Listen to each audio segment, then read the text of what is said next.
একবার ভাবুন তো, যদি আপনার জন্য সময় ধীরগতিতে চলতে শুরু করে তাহলে আপনি কী কী কাণ্ড করতে পারেন। জেম্বুর সাথে ঠিক এমনই কিছু ঘটে। গল্পের শুরু একটি সিসিটিভি কন্ট্রোল সেন্টার থেকে, যেখানে দুটি মহিলা একজন নতুন কর্মী সম্পর্কে কথা বলছে যে কন্ট্রোল রুমে সানগ্লাস পরে বসে আছে। হঠাৎ সবাই একটি ক্যামেরায় দুজন চোরকে দৌড়াতে দেখে। এরপর কর্মীরা এই বিষয়ে রিপোর্ট করে এবং পুলিশকে ডাকে। অফিসের সবাই সিসিটিভি ক্যামেরায় চোরদের ট্র্যাক করতে থাকে, কিন্তু চোররা দ্রুত সবার চোখের আড়ালে চলে যায়।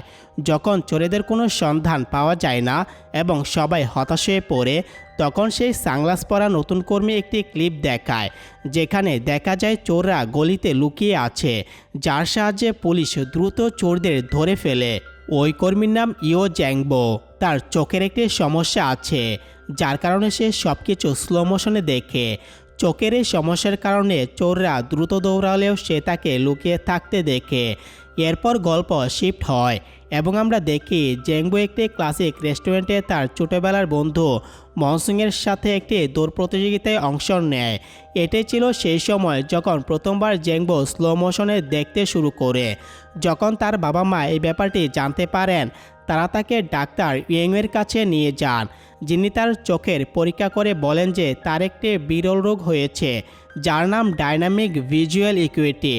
এই রোগের কারণে সে চলন্ত জিনিসের সব বিস্তারিত এত স্পষ্টভাবে দেখতে পায়, সে যেন পৃথিবীকে স্লো মোশনে দেখছে। এটি প্রমাণ করার জন্য ডাক্তার একটি বেসবল খুব দ্রুত গতিতে ছুঁড়ে দেন, যা জ্যাংবো সহজেই ধরতে পারে। এরপর ডাক্তার তাকে সবসময় দূরের চশমা পরার পরামর্শ দেন। জ্যাংবোর রোগের কথা জানার পর তার বাবা টাকা উপার্জনের জন্য বিদেশে চলে যান, যাতে তার ছেলের সঠিক চিকিৎসা করা যায়। জ্যাংবো তার মা এবং ছোট বোনের সাথে বাড়িতে থাকতে শুরু করে। সে বলে যে এই রোগটি তার জন্য একটি আশীর্বাদ এবং একটি অভিশাপ। একদিকে সে স্লো মোশনে মেয়েদের উড়ন্ত স্কার্ট দেখে আনন্দ পায়, অন্যদিকে স্কুলে সানগ্লাস পরার কারণে তাকে নিয়ে হাসি তামাশা করা হয়। সময় যতই যায় জ্যাংবোকে নিয়ে হাসি তামাশা বাড়তেই থাকে এবং মনসুংকে জ্যাংবোর সাথে থাকা ছেড়ে দিতে হয়। তারপর থেকে জ্যাংবোর আর কোনো বন্ধু থাকে না। তাই জ্যাংবো চায় যে তার চোখ সম্পূর্ণভাবে খারাপ হয়ে যাক। সে সবসময় টিভি দেখতে থাকে, কিন্তু তার চোখ খারাপ হয় না। তবে সে সুপারহিরোর নাটক দেখার নেশায় পড়ে যায়। সে সব অভিনেতাদের খুব পর্যবেক্ষণ করে এবং তাদের সব অভিনয় শিখে নেয়, কিন্তু প্র্যাকটিসের জন্য সে কখনো বাইরে যায় না। তার বাবা টাকা বাঁচানোর জন্য ছুটিতে বাড়িতে আসে না। এইভাবে প্রায় 10 বছর কেটে যায়, কিন্তু একদিন হঠাৎ কাজ করতে গিয়ে একটি দুর্ঘটনায় তার বাবার মৃত্যু হয় এবং সব কিছু ধ্বংস হয়ে যায়। তার বাবার মৃত্যুর পর জ্যাংবোর পরিবারে কোনো পুরুষ ব্যক্তি থাকে না। তখন তাকে ডাক্তারের সাথে দেখা করার জন্য বলা হয়। ডাক্তার তাকে বাইরে বের হয়ে কাজ করতে এবং টাকা উপার্জন করে পরিবারকে সাহায্য করার পরামর্শ দেন। তাই জ্যাংবো সিসিটিভি কন্ট্রোল সেন্টারে কাজ শুরু করে। এখান থেকে গল্প আবার বর্তমানে ফিরে আসে। সে নিজের সাথে কথা বলে যে সে পর্দায় মানুষ দেখতে পছন্দ করে, কারণ এতে তার ছোটবেলার সেই নাটকগুলোর কথা মনে পড়ে যেগুলো সে দেখত। শুধু পার্থক্য হলো এই নাটকে সবাই আসল অভিনেতা। একদিন তার সহকর্মী ব্যাংশো তাদের বসের সাথে জ্যাংবোর আচরণ নিয়ে কথা বলে। সে বলে যে জ্যাংবো খুব চুপচাপ থাকে এবং কারোর সাথে কথা বলে না। সে তার বসকে প্রতিশ্রুতি দেয় যে সে জ্যাংবোর যত্ন নেবে, কারণ সে একজন প্রতিভাবান ছেলে। এরপর থেকে সে জ্যাংবোর পাশে বসতে শুরু করে এবং কাজের সময় তার সাথে কথা বলার চেষ্টা করে, কিন্তু লাজুক জ্যাংবো তার সব প্রশ্নের উত্তর মাথা নেড়ে দেয় এবং মুখে কিছু বলে না। ক্যামেরা মনিটর করার সময় সে গণনা করে যে একটি নির্দিষ্ট জায়গায় পৌঁছাতে মানুষের কত কদম দিতে হয়। ব্যাংশু এই সব কিছুকে অদ্ভুত মনে করে, কিন্তু সে কখনো জ্যাংবোকে এই সম্পর্কে জিজ্ঞাসা করে না।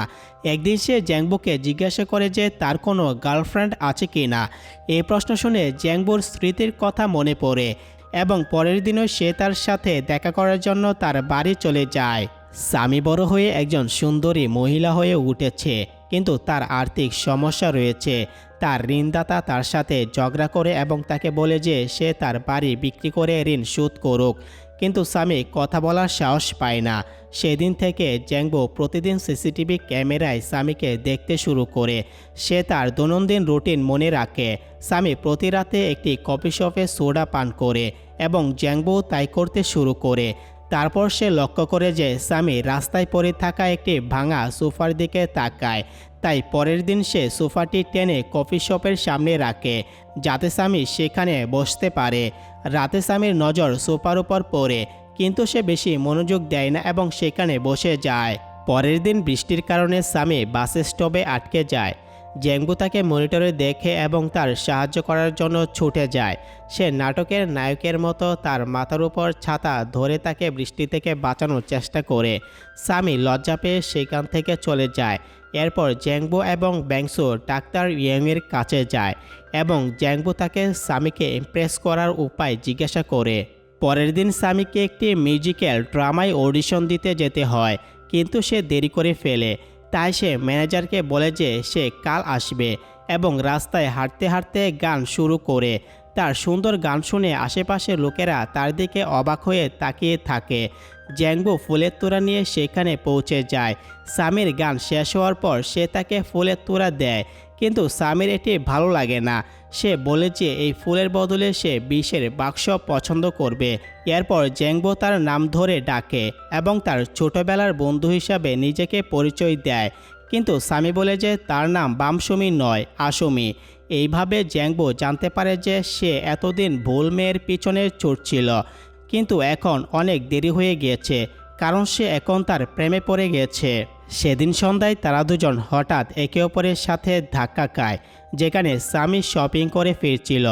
জ্যাংবোকে দেখে সামি তার রেশন ব্যাগের সুটকেস চায়। যখন সে চলে যেতে থাকে, সামি তাকে জিজ্ঞাসা করে যে সে মৌসুমীকে কেন খুঁজছে। জ্যাংবো বলে যে সে ছোটবেলা থেকেই তাকে চায়। পরের দিন অফিসে সিসিটিভি মনিটরে জ্যাংবো দেখে যে সামি কারোর সাথে ফোনে কথা বলছে। ফোনে বলা ব্যক্তি তাকে জানায় যে সে সিলেক্ট হয়ে গেছে। এটি শুনে সামি রাস্তায় খুশিতে লাফাতে থাকে এবং নাচতে শুরু করে।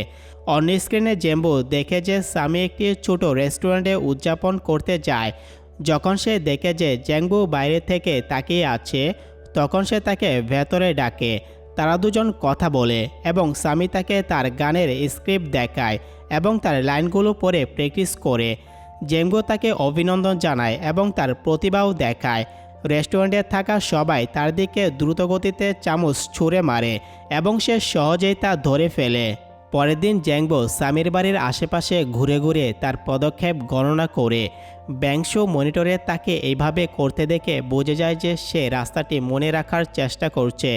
কাজ থেকে ফেরার সময় সামি দেখে যে জ্যাংবো তার জন্য অপেক্ষা করছে। তারা দুজন রাস্তায় বিভিন্ন বিষয়ে কথা বলে এবং কথায় কথায় সামি জানতে পারে যে জ্যাংবো সিসিটিভি সেন্টারে কাজ করে এবং সারাদিন মানুষ দেখতে পায়। এরপর তারা দুজন সেই কফি শপের সামনে থামে যেখানে সামি প্রায় যেত। সামি আরও বলে যে ওই কফি শপের ওনার তার ক্রাশ ছিল আর তার একটি দুর্দান্ত গাড়িও আছে। কিন্তু জ্যাংবোর হিংসত আর সে অনেকক্ষণ ধরে তার দিকে তাকিয়ে থাকে। জ্যাংবো তাকে ইমপ্রেস করার জন্য তাকে গাড়িতে ঘুরিয়ে আনতে চায় এবং অফিসের সবাইকে জিজ্ঞাসা করে যে কারো কাছে গাড়ি আছে কি না, যাতে সে সামিকে ঘুরিয়ে আনতে পারে। দুর্ভাগ্যবশত কারো কাছে গাড়ি নেই। পরের দিন বাড়ি ফেরার পথে সামির সাথে তার ঋণদাতার দেখা হয়। সে তার সাথে চিৎকার করে এবং হুমকি দেয় যদি সে তার টাকা ফেরত না দেয় তবে সে তাকে আঘাত করতে পারে। কিন্তু জ্যাংবো এবং ব্যাংসো ঠিক সময় পৌঁছে সামিকে বাঁচায়। যখন জ্যাংবো কাজে ফিরে আসে, তখন সামি একটি ক্যামেরার সামনে দাঁড়িয়ে চিৎকার করে ধন্যবাদ জানায়, কারণ সে জানে যে সিসিটিভি কন্ট্রোল সেন্টারে জ্যাংবো তাকে দেখছে। সন্ধ্যায় তারা দুজন একটি পার্কে মিলিত হয় এবং অনেকক্ষণ ধরে কথা বলে। জ্যাংবো তাকে বলে যে যদি তার কাছে গাড়ি থাকতো তবে কোথায় যেত। সামি বলে যে যদি তার কাছে গাড়ি থাকে তবে সে রোজ গাড়িতে বসে সমুদ্রের পাশে যাবে। জ্যাংবোর যদিও গাড়ি থাকে না, তবে সে একটি লোকাল বাসে ভ্রমণ করে এবং ড্রাইভারের সাথে বন্ধুত্ব করে নেবে। সে ক্যামেরায় দেখে যে ড্রাইভার রাতে একা একা দাবা খেলছে, তাই এক রাতে সে তার সাথে দাবা খেলায় যোগ দেয় এবং কথা প্রসঙ্গে তার মনের কথা বলে এবং সাহায্যের অনুরোধ করে। ড্রাইভার রাজি হয়। পরের দিন বাস ড্রাইভার এবং জেংবো সামিকে বাস স্টপ থেকে তুলে সমুদ্র দেখাতে নিয়ে যায়। এই জন্য তাদের বোসনে যেতে হয়েছিল। সামিকে খুশি করার জন্য জেংবো যা কিছু করেছিল তাতে মুগ্ধ হয়ে সামি তাকে পছন্দ করতে শুরু করে। কিন্তু হঠাৎ রাস্তায় বর্ডার পুলিশ তাদের বাস থামায় এবং লোকাল বাসকে অন্য শহরে প্রবেশ করতে দেয় না। রাগে সামি পুলিশের সাথে ঝগড়া করতে শুরু করে, কিন্তু ব্যাংশু তাকে শান্ত করে। তাদের পরিশ্রম বৃথা হয়ে যায় এবং তাদের সমুদ্র না দেখে বাড়ি ফিরে আসতে হয়।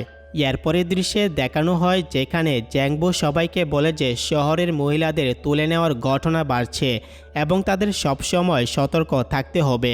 মনিটরে সে সামিকে দেখে, কিন্তু সে তৎক্ষণাৎ অদৃশ্য হয়ে যায়। জেংবো ভয় পেয়ে যায় এবং সেখানে ছুটে যায়, কিন্তু সেখানে পৌঁছে সে জানতে পারে যে সামি তার সাথে মজা করেছে, কারণ সে জানতে চেয়েছিল যে জেংবো তাকে বাঁচাতে আসে কি না। এরপর সামি তার চশমা খুলে দেয় এবং তারা দুজন একে অপরকে চুমুন করে। সামি তাকে ভিতরে আসতে বলে, কিন্তু তারা দেখে যে ঋণদাতারা তার বাড়িতে এসেছে এবং তার সব জিনিসপত্র ছড়িয়ে দিয়েছে। তারা তাকে টাকা ফেরত দেওয়ার জন্য হুমকি দেয়। জেংবো সামিকে বাঁচাতে এগিয়ে যায়, কিন্তু তার চোখের সমস্যার কারণে সে পড়ে যায়। ঋণদাতারা চলে যাওয়ার পর জেংবো এবং সামি বসে কথা বলে। ঋণদাতাদের ছড়িয়ে দেওয়া জিনিসপত্র গোছানোর সময় জেংবো সামির সেই ছবিগুলো পায়, যা সে স্কুলের দিনগুলোতে সামির জন্য এঁকেছিল।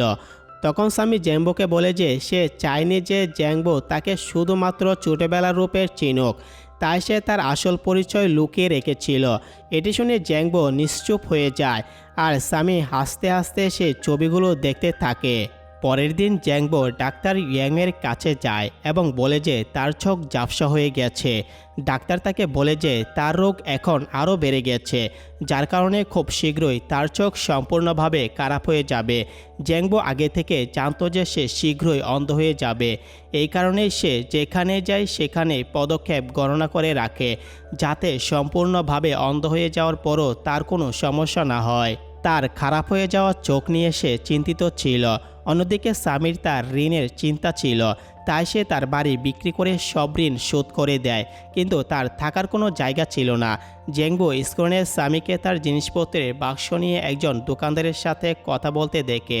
হঠাৎ তার সাথে কাজ করা মহিলা অন্য স্ক্রিনে একটি গাড়ি এলাকায় চক্কর কাটাতে দেখে সন্দেহ হয়। সে কাছ থেকে গাড়ির নম্বর প্লেট দেখে এবং লক্ষ্য করে যে গাড়িটি সে একই গাড়ি যেটি আগে চুরি হয়েছিল। সে তৎক্ষণাৎ তার বসকে খবর দেয় এবং পুলিশকেও জানিয়ে দেয়, কিন্তু তখনই গাড়িটি সবার চোখের আড়ালে চলে যায় এবং সামিও জেংবোর চোখের আড়ালে চলে যায়। জেংবো ভয় পায় যে সামির কিছু হয়ে যাবে এবং তাকে বাঁচানোর জন্য সে সাইকেল নিয়ে বেরিয়ে পড়ে। রাস্তায় তার চোখ সম্পূর্ণভাবে খারাপ হয়ে যায় এবং তার সাইকেল একটি গাড়ির সাথে ধাক্কা খায়, যার ফলে সে পড়ে যায়। এটি দেখে সামি তাকে সাহায্য করতে যায় এবং তার হাত ধরে ফেলে, কিন্তু সে তাকে নিয়ে যাওয়ার আগে জেংবো সামির দিকে দৌড়াতে শুরু করে। এই সময়ে চোর পালিয়ে যায় এবং জেংবো একটি বাসের সাথে ধাক্কা খাওয়া থেকে বেঁচে যায়। তখন পুলিশ সেখানে পৌঁছে এবং সামিকে জিজ্ঞাসাবাদের জন্য নিয়ে যায়। ব্যাংশু সাহায্য করতে এগিয়ে আসে। জেংবো তার বন্ধুর হাত ধরে ফেলে এবং তার চোখ খারাপ হয়ে যাওয়ায় দুঃখিত হয়ে কাঁদতে শুরু করে। এই ঘটনার কয়েকদিন কেটে যায়। সামি তার জীবনে ব্যস্ত হয়ে পড়ে এবং জেংবোকে আর যোগাযোগ করে না। যখনই তার জেংবোর কথা মনে পড়ে তখন সে সিসিটিভি ক্যামেরার দিকে তাকায়। কয়েক মাস পর জেংবো তার প্রিয় কফি শপে দেখা দেয়। সামি খুশি হয়ে তার কাছে যায় এবং হাত নাড়ায়, কিন্তু জেংবোকে একটি ওয়াকিং স্টিক নিয়ে অন্যদিকে যেতে দেখে সে শক হয়ে যায়। সে সব পথ তার পিছনে এবং শেষ পর্যন্ত সেই জায়গায় পৌঁছে যায় যেখানে একটি আর্ট গ্যালারি ছিল। ভিতরে গিয়ে সে দেখে যে পুরো গ্যালারিটি জেংবোর হাতে আঁকা সামির ছবিতে ভরা। তখন জেংবোকে একা একা বলতে দেখানো হয় যে যদিও তার চোখ খারাপ হয়ে গেছে তবুও সে সামিকে এখনও মনে রাখে। পরের দিন সামি আবারও জেংবোর পিছু নেয়। এবার জেংবো জিজ্ঞাসা করে যে সে কোথায় যেতে চায়। সামি বুঝতে পারে যে সে তাকে অনুভব করতে পারে। এরপর তারা দুজন একে অপরকে জড়িয়ে ধরে এবং মুভিটি শেষ হয়।